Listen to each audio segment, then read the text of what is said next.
fifth installment over here. We've been using the Saka edition the whole time. We're about to finish the second chelek of 3 chalakim of the Yalkut Yosef. Went from 7, 8, and 9 respectively, as you can see over here on the side. We're up to Siman 321. I hope we can finish by the end of today. I hope so, but I can't guarantee. We're in Siman 321, halakha number 5. We're learning all about preparing finely chopped salad in today's installment over here, and so on and so forth. Okay, hey, I'm going to read it in Hebrew and English like usual. ולכן מוצע לחתוך ירקות הנאכלים כמות שהם חיים לסלט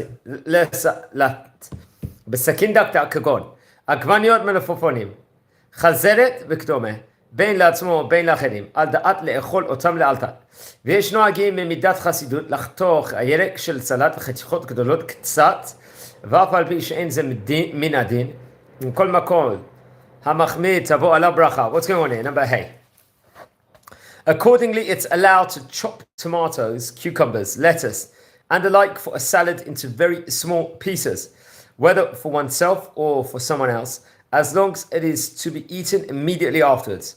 Some people follow a stringency to chop the vegetables to pieces slightly larger than the size they would cut them to on weekdays. Technically, this is not necessary, but one who follows this stringency over here will receive a bracha from heaven. Okay. Halacha number 6, Vav.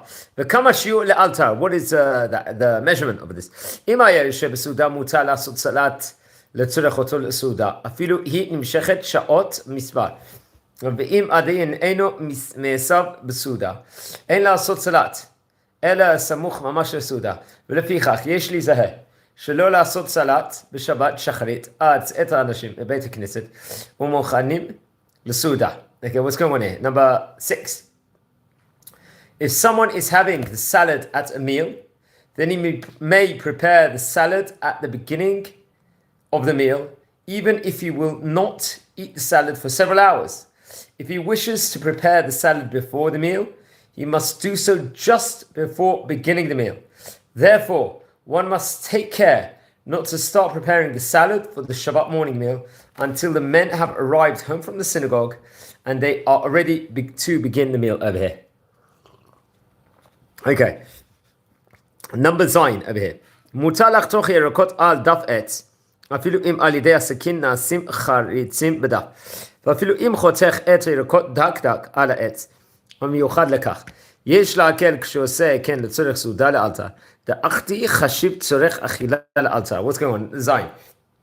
It's allowed to chop vegetables on a wooden cutting board, even though the knife scratches the board. One might think that it's not allowed over here. But it is. One may use a cutting board fashioned particularly for this purpose, as long as one plans to eat the salad immediately afterwards. Okay, halacha chet, friends, number 8 over here. In the Yalkut Yosef, mi shechatach batzal v'tznon, agvanyot dakdag sha'a, או שעתיים קודם הסעודה, אף על פי שבוודאי לא טוב עשה בעימיו, לעשות מעשה להקל נגד מרן השולחן ערוך, שפסק שהעושה כן חייב משום תוכן. אלא אם כן עושה על מנת לאכול לאלתר. מכל מקום אין הירקות נאסרים משום כך, ובדיעבד מותר לאוכלם. Okay. If someone did not follow the halacha as ruled by Shulchan Aruch, and he chopped vegetables for a salad an hour or 2 before the meal, the vegetables may nevertheless be eaten on Shabbat, since there are some poskim who rule that this act was permitted. Okay, now over here, number 9, over here. Im asu salat letzorech oto סעודה ונשאר ממנו לסעודה אחרת. מותר לאכול מהסלט בשבת, שהרי אפילו אם חשב לחתוך עגבניות דקדק לצורך סעודה אחרת, נתבאר בסעיף הקודם שאנו מקלים ליהנות מהסלט. כל שכן כאן שמחשבתו הייתה להיתר, ומלאכת מחשבת אסרה בתורה, אבל שלא יערים. Okay, what's going on here?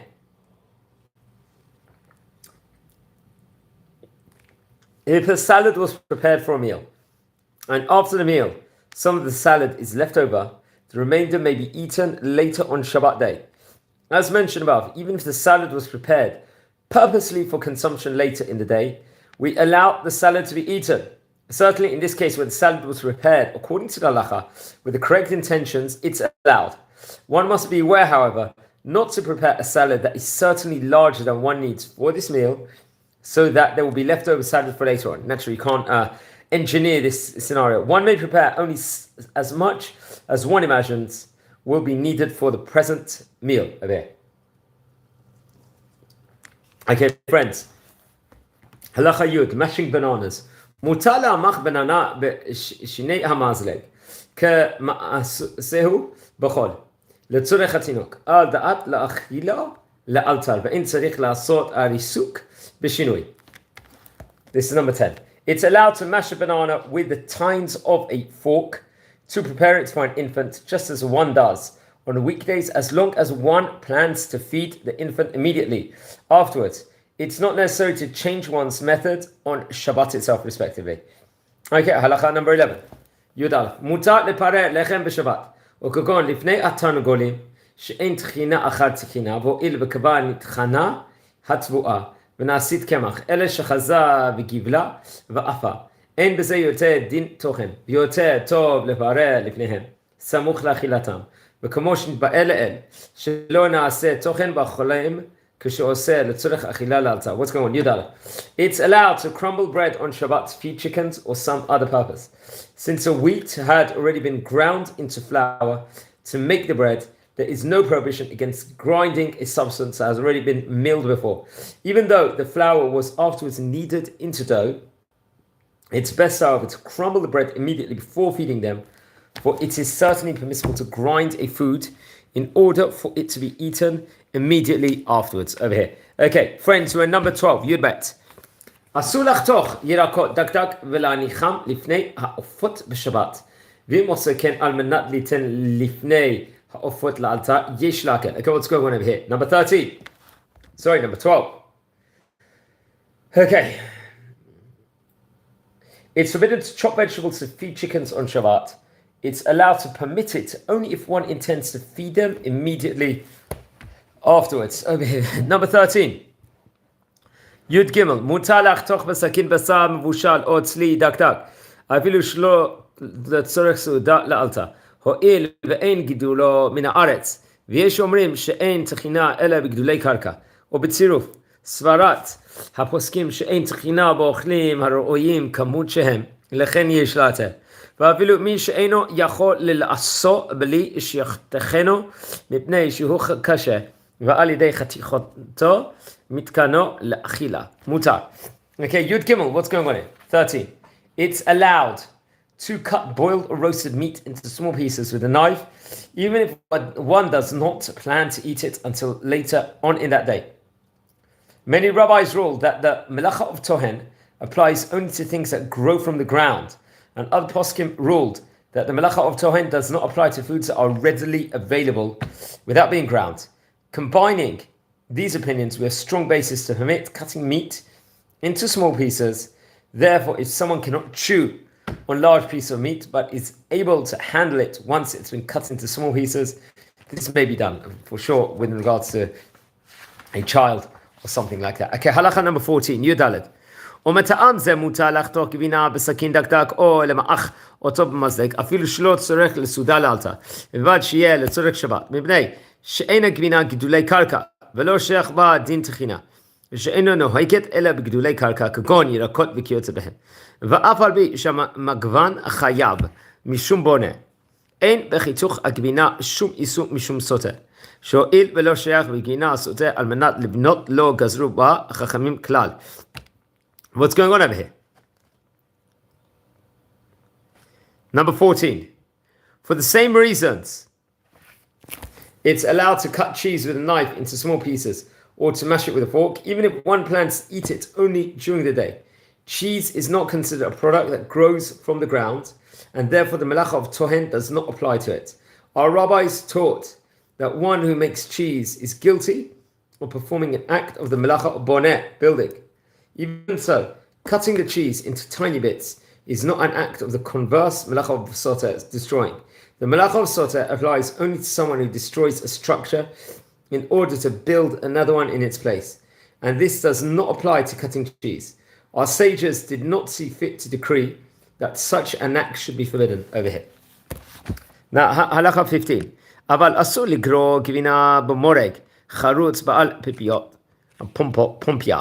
אפילו לצורך אכילה לאלצה שלא התירו לטחון בכלי המיוחד לטחינה אשרי זה כעובדין דחול, או כדין שחיקת תבלין ומכתשת שאסורה בשבת. Number 15. It's forbidden, however, to grate cheese with a cheese grater, even if one plans to eat the cheese immediately.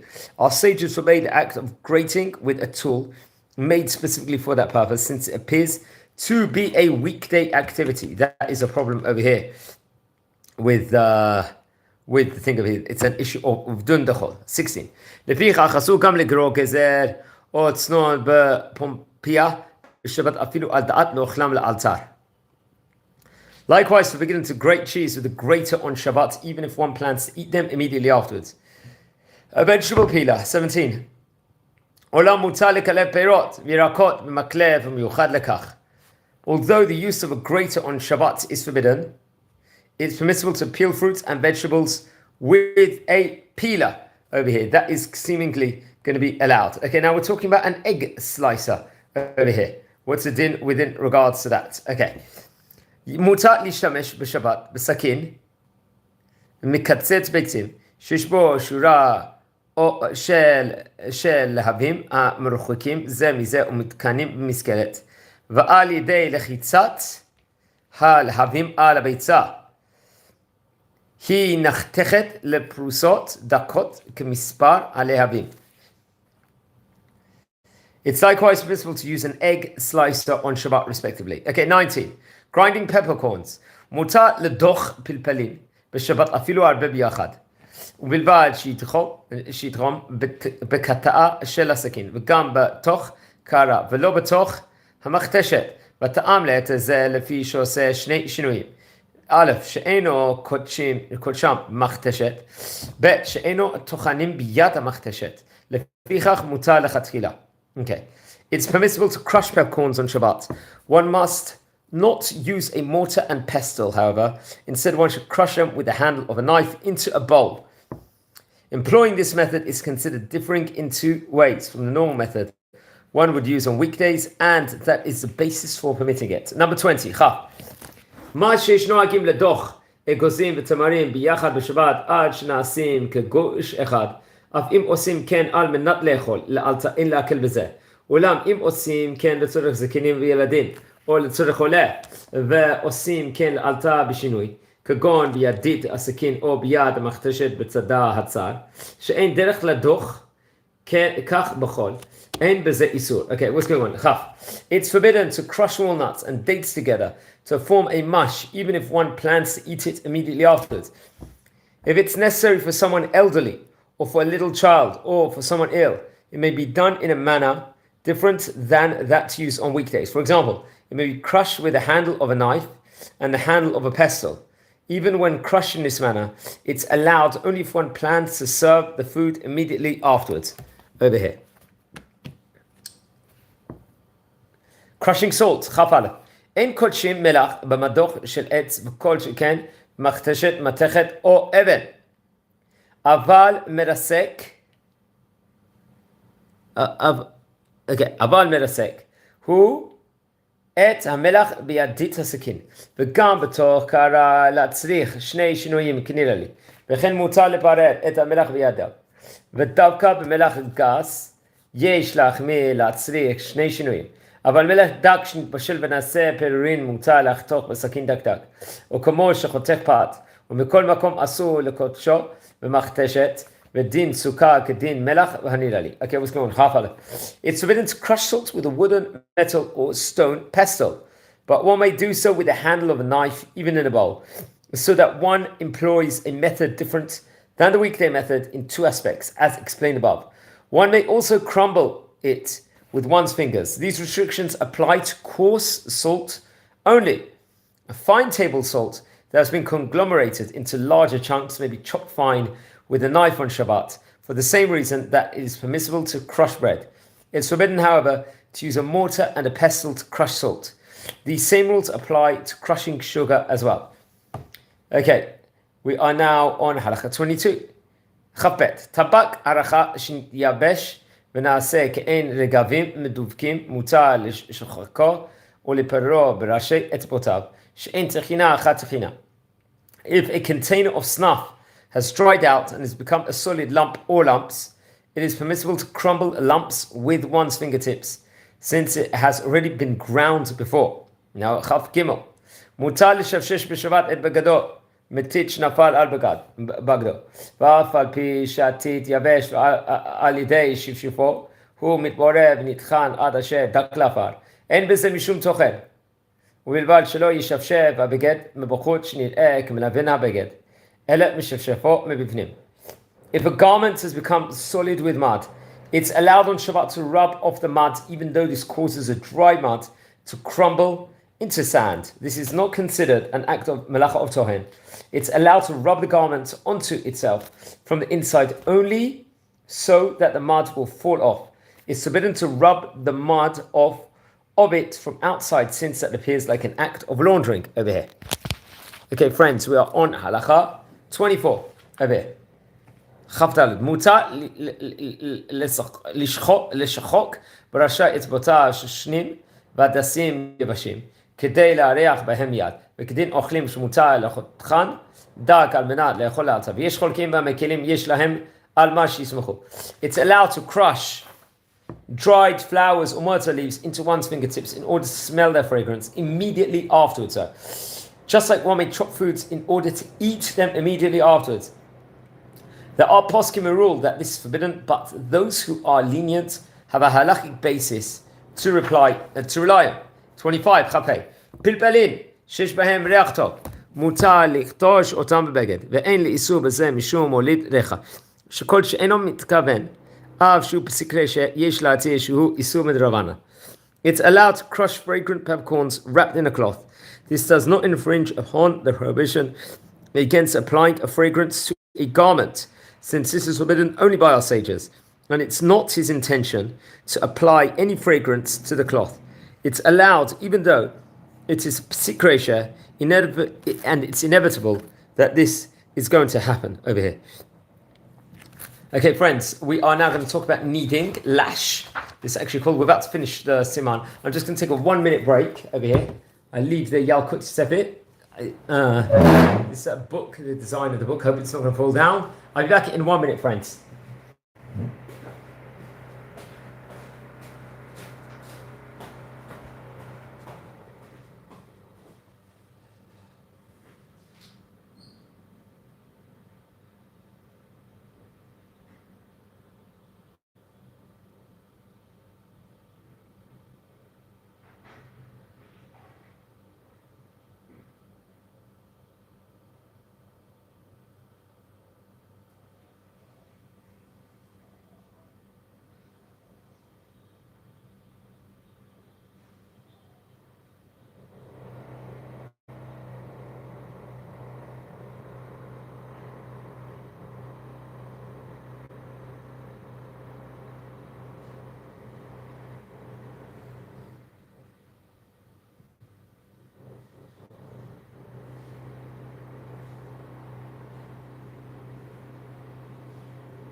Okay, friends, just returning as we're excited to continue this session over here. And friends, we're talking about kneading now. Kneading, the melacha of lash, they call it in Hebrew. Kneading applies not only to mixing material with water, but also to mixing it with honey, oil, or any other liquid with which it forms a dough. And we learn about this in Masechet Shabbat in Daf 18 over there. So let's start. That's the introduction. Everyone, if you've got the Saka edition, you'll be able to read the full instruction over here. And here we're going to start off the halacha. Chavav, melechet lash.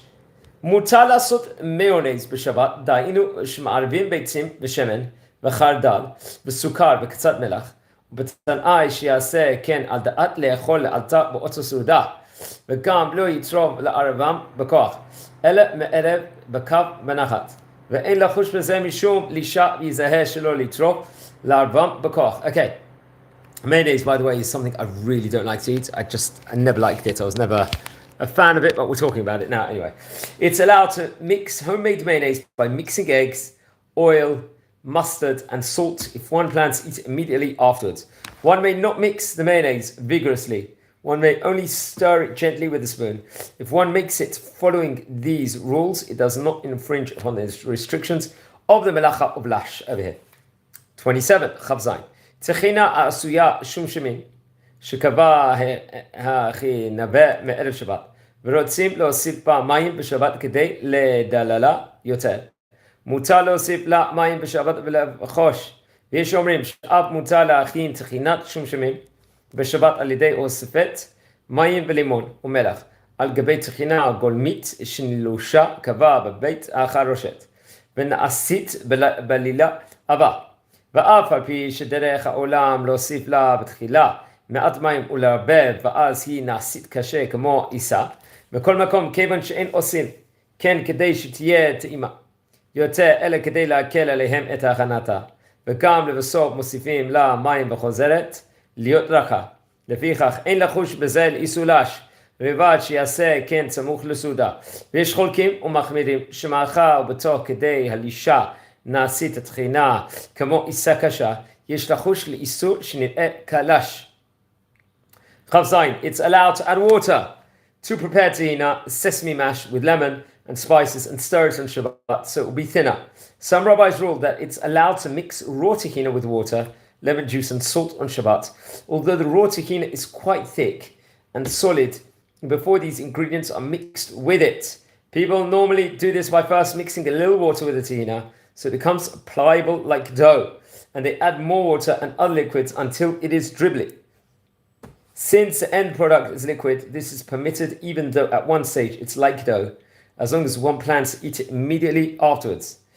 Other rabbis rule that it's forbidden to prepare tahina on Shabbat with this procedure, since at one stage it's like dough. When Rabbi Maran Harav Obadiah Yosef was asked which opinion to follow, he replied that he is at present undecided. This was many years ago. This was written, so I'm not too sure on the update, if there was an update on that. Because this edition was, I think, published nearly 20 years ago.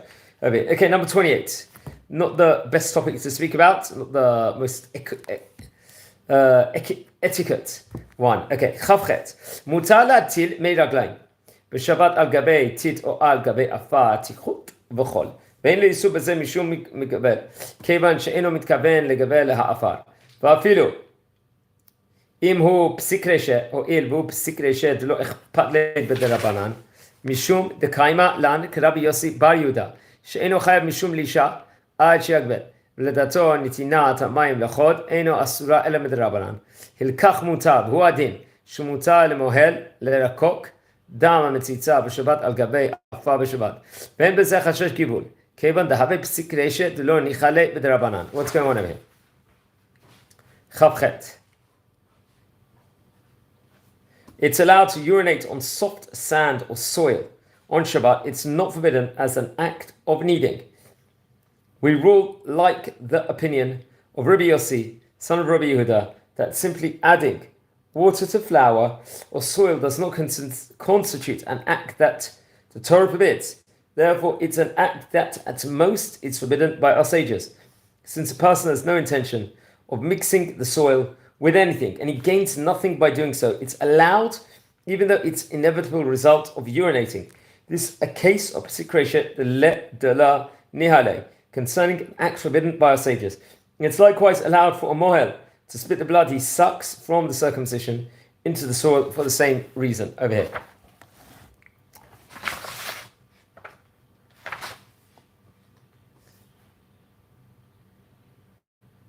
Okay.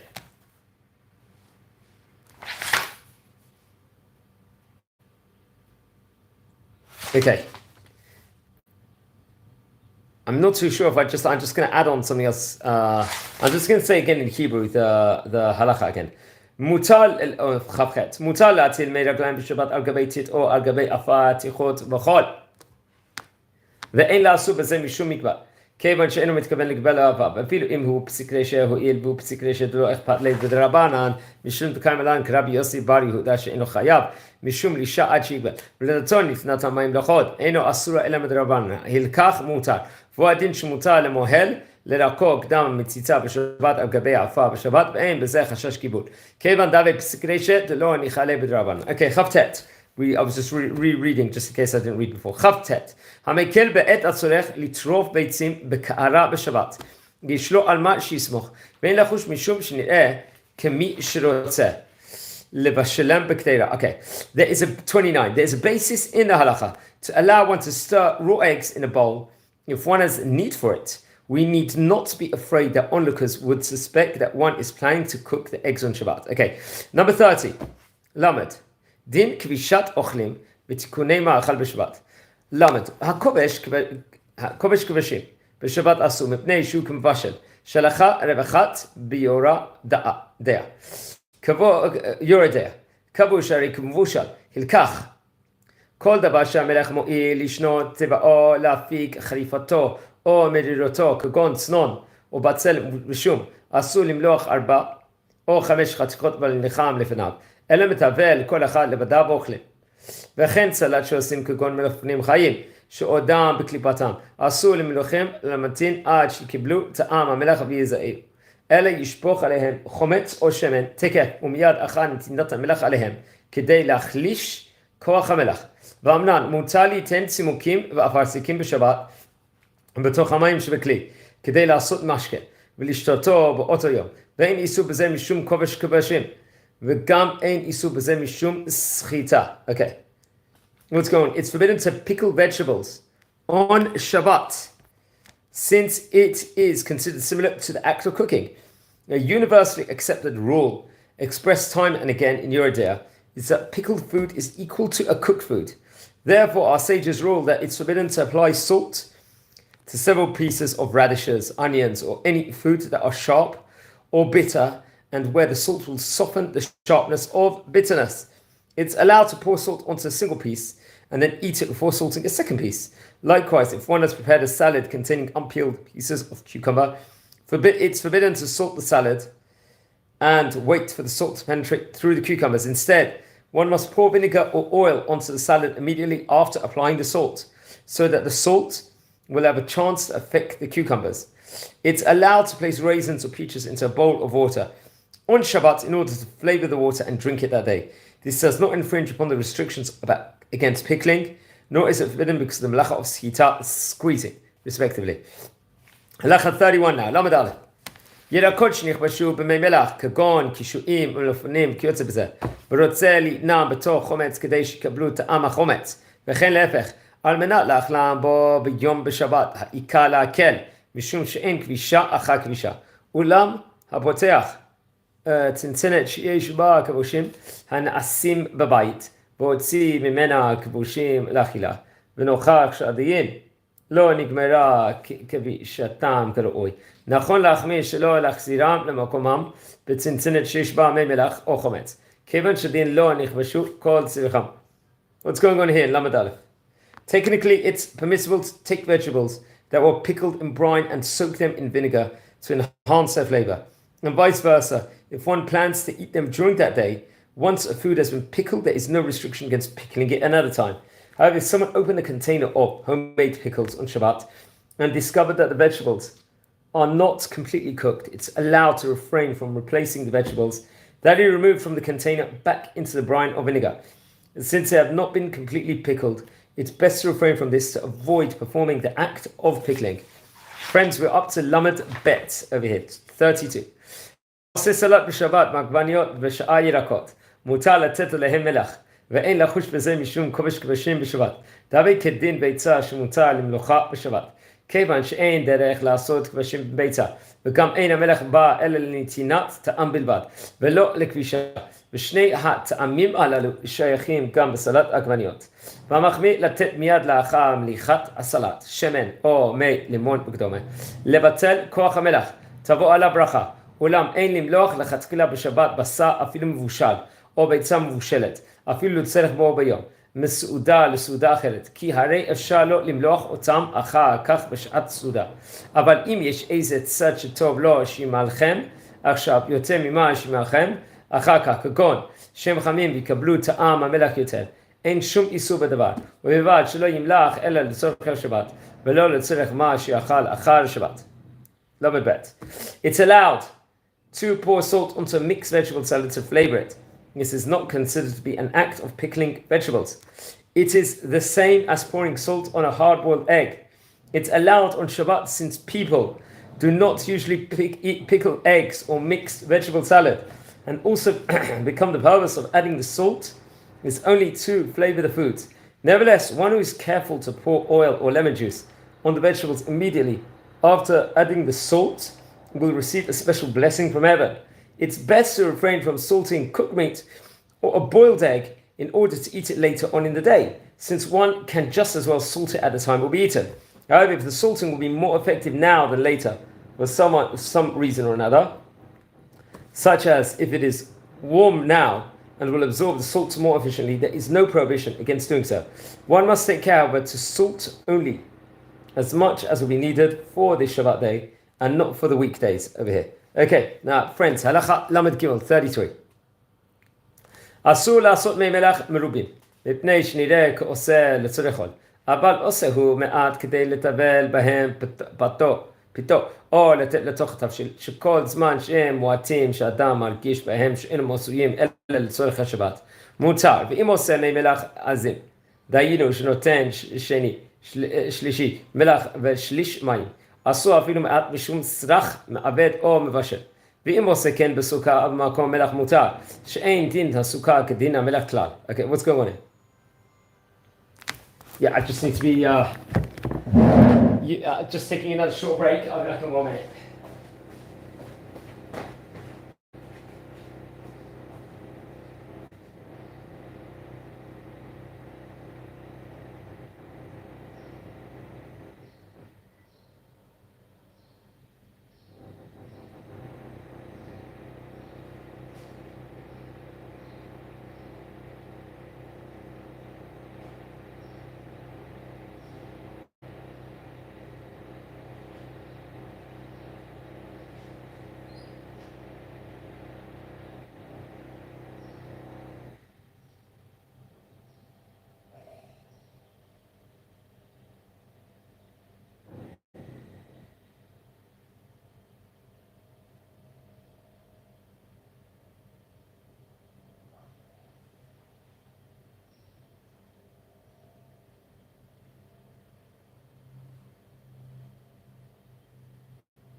Okay, once again, sorry about that. Another interruption as we continue. We're in 33, preparing brine. I'll just say it in Hebrew, in English. It's forbidden to prepare large amounts of brine on Shabbat since it would appear that it is being prepared for use on weekdays. It's allowed to prepare a small amount to use as a dip or to add to cooked food, since an onlooker would understand that it is to be used on this day only. It's forbidden to prepare any amount of concentrated brine containing 67% or more salt, since it's reminiscent of tanning or cooking over here. It's allowed to prepare a concentrate of sugar in such proportion, since the halacha regarding sugar is not comparable to the halacha of regarding salt. Okay, friends, 5 short halachot and we've finished this book. We're going to be on the third chelek. למה ד' ולכן מותר לבזר סוכה בשבת עד תותי שדה וכיוצא בזה כדי להמתיקם אותם כצד ולאוכלם לאחר זמן מה בשבת עצמה ואין בזה לא משום מעבד ולא משום כובש כבשים בשבת והרוצה להחמיר יבזר עליהם סוכה ויאכלם לאלתר. Therefore it's allowed to sprinkle sugar on top of strawberries on Shabbat to sweeten them, even if one plans to eat them later on. This is not considered an act of tanning or pickling. If one wishes to be more stringent, he can sprinkle the sugar on the strawberries just before eating them. Halacha 35. יש אומרים שאסור לשפוך יין בשאר משקים לתוך חומץ בשבת כדי שגם הם יפכו לחומץ. ויש מתירים וטוב לחוש לסברה ראשונה. אבל אם נותן יין בשאר משקים כדי להחליש כוח החומץ מותר. לא מתי. Some rabbis ruled that it's forbidden to pour wine or another beverage into the vinegar on Shabbat to cause a mixture to ferment and become all vinegar. Other poskim rule that it's permissible, but it's recommended to follow the first opinion. It's certainly allowed to add beverages to the vinegar if one's intention is only to dilute the vinegar over here. Lamed Zayin, מותר למרוח בשבת חמאה או שאר ממרחים על פרוסת לחם על מנת לאכול לאלתר ואין לחוש בזה לאיסור ממרח. It's allowed to spread butter or another spread on a slice of bread on Shabbat if one plans to eat it immediately afterwards. This does not infringe upon the restrictions of the melacha of memareh, since it is possible to eat the spread without putting it on the bread. Spreading it is not an act that makes it edible. Therefore, it's allowed over here. Now, last halacha of the day, 38. מותר למזוג מים לתוך יש חזק המעורב עם ספרייט, וויסקי, I think it sounds right. ואפילו שאי אפשר לשתותו בלי מזיגה, ואין לחוש בזה לאיסור מכה בפטיש, אין איסור מכה בפטיש באוכלים. למדחת, it's allowed to dilute a strong alcoholic beverage, whether or not it's possible to drink it without diluting it. This does not infringe upon the restriction of the melacha of maker patish, since the melacha does not apply to food preparation. So friends, we finished off this installment over here. The second chelek, we're going to be on the third chelek of Yalkut Shabbat next time round. So wishing you a great day. This is Lilun Nishmat Rabbi Leodi's wife and 2 daughters.